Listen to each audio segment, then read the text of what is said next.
Hey, what's up guys? Nick the Informative Fisherman here. Today I wanted to do a tutorial and talk a little bit more thorough about summertime bass fishing, the things you should look for. I think a lot of people don't really look up for summertime bass fishing tips as often because bass tend to bite more often, but a lot of these smaller bass like to bite more often. I want to give you some tips on looking for bigger fish, what some of those key factors are in doing that, some of the baits you should be tied on with, and how to approach breaking down a lake and temperatures and things like that. So let's get first started off with this one. Location. What's so important about location? Everything. All right, it's summertime, the water's getting warmer. A lot of people don't know the preferred largemouth bass temperature is in the 70s. But in the summertime, it starts getting real hot in a lot of these shallow reservoirs, and these bass can't escape these 80, sometimes 90-degree water. So with that being said, what's gonna happen is these bass are gonna become lethargic. And in a shallow water reservoir, your location, well, naturally they're gonna be in that deeper spot, which the water's gonna be a few degrees cooler down on the bottom, or they're gonna be under matted vegetation, like these water hyacinths. I'm out here fishing the Delta.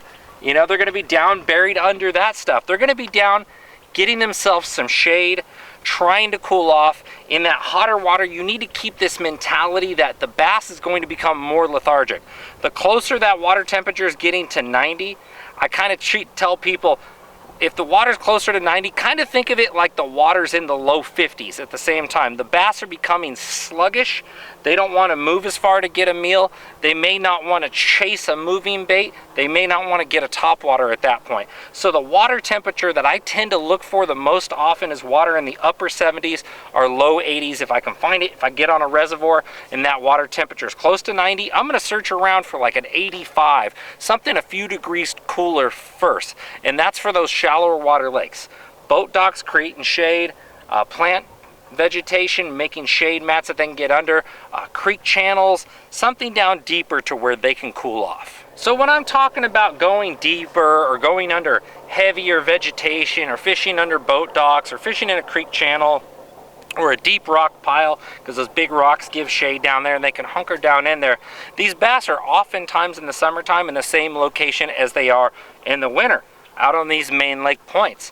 They tend to frequent the same area, and a lot of the time in the summer they'll school up just like in the winter. Generally not as big of schools, but you know, wolf packs like 3 to 10 bass can be very common on a deeper spot in the summer.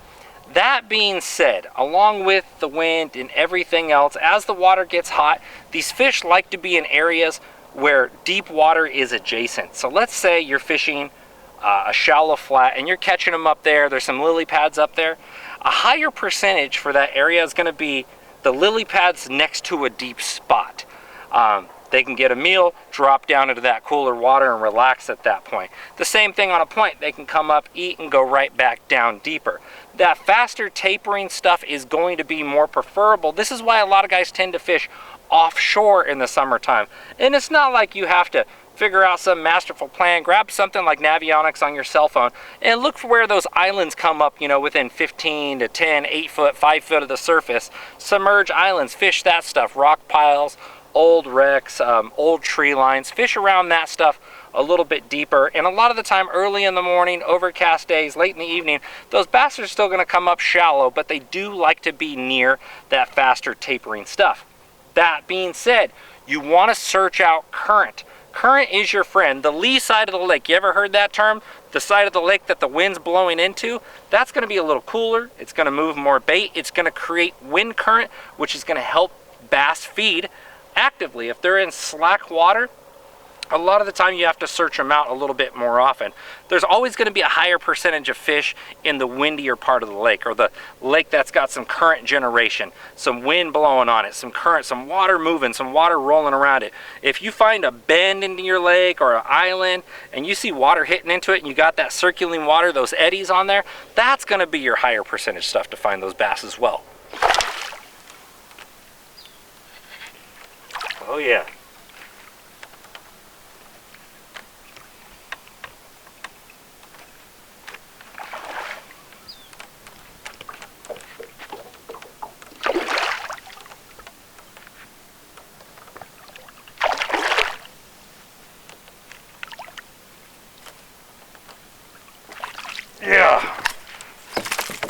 Yeah, there's a 5-pounder on the grass burner.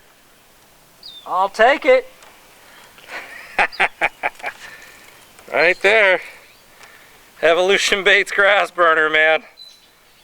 This thing puts them in the boat. That's no joke. Hang with us, guys. We'll be right back. Oh, you heard they got weapons of big fish destruction? Well, you heard right. BWA Fishing Performance is the newest company hitting the U.S. market by storm. With some of the sickest swim baits around and non-cookie cutter style lures that you could ever get your hands on. It's time to show these fish something new. Visit bwa.com.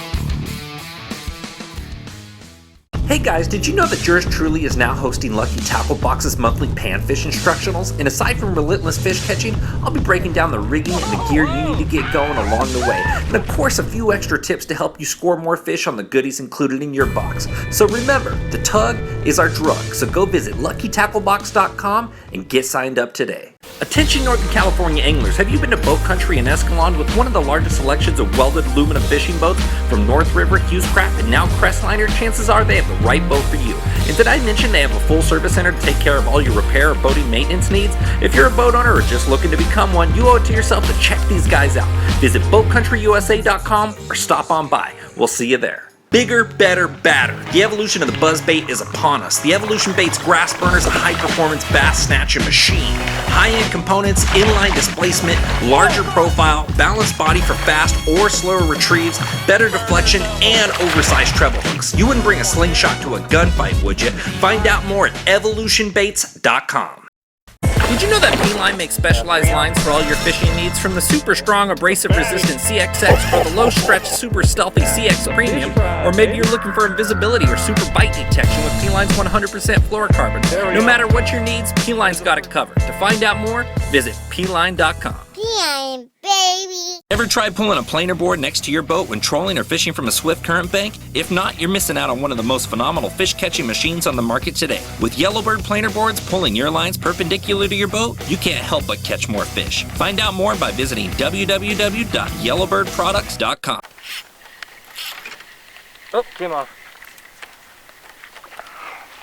Well, guys, I'll show you what I'm doing. I'm going through where I caught the bigger one on the buzzbait, and I fished it a couple times. I flipped it, I drug a creature bait. So now what I'm doing, since I know there's big fish in the area, I'm taking a 4-0 worm hook and just taking a stick bait like a Senko and coming right back through.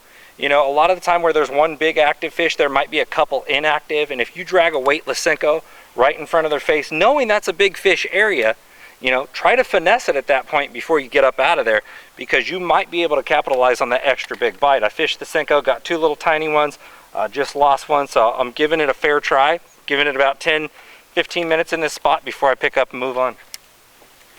When it comes to selecting baits in the summertime, a lot of guys like to talk about their 5 favorite.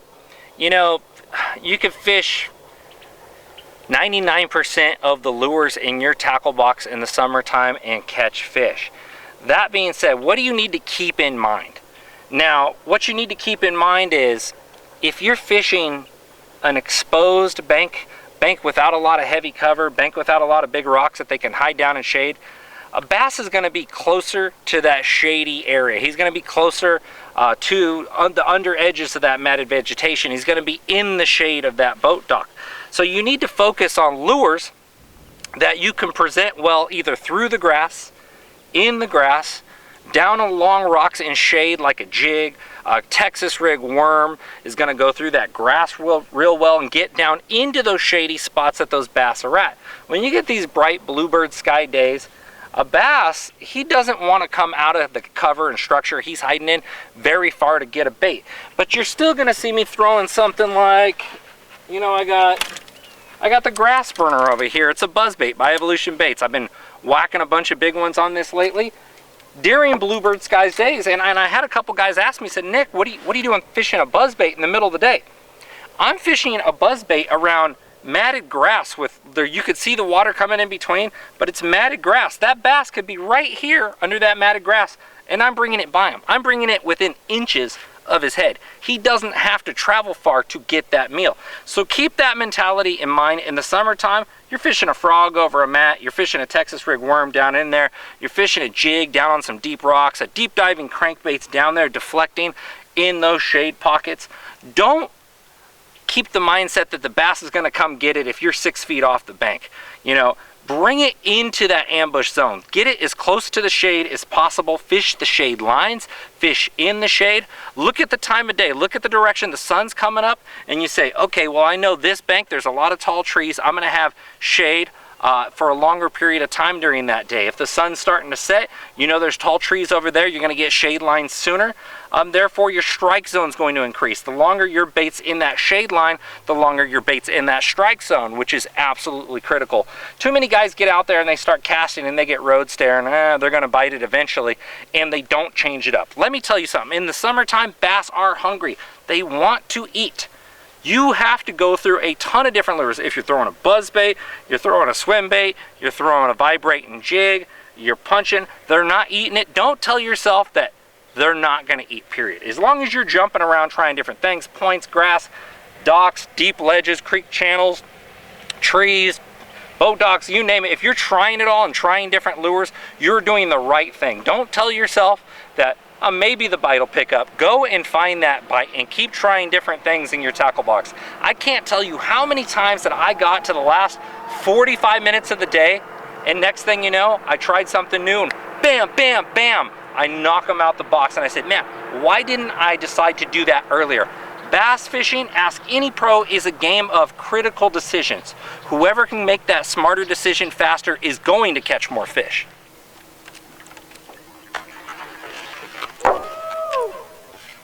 No, he came off! So let's talk a little bit about bait size, the activity of the fish, in the water clarity. A lot of the time with the bait size, you can look at a big 7-inch cut tail like this and you can say, well, that's kind of a big worm. Well, a big fish has the big fish mentality. A big fish, a 3-pound bass, 2.5-pound bass has no problem eating this big worm. But this may not appeal to that 2-pound and under bass. If that's all your lake has, fish that smaller stuff. But keep this mentality in mind. A lot of the time the algae starts growing a lot in the summertime. You start losing visibility. A bigger bait displaces more mass in the water, the lateral line of the bass. They can feel a bigger bait more. And that can help them find the bait. Not only color, you know, your real dark colors or your whites or your solid, real dark greens, those stand out in your dingier water. If you have cleaner water, you want to go with a more natural color. That being said, in the summertime, I like to look for water that I can see my hand at least 2.5 feet under the surface.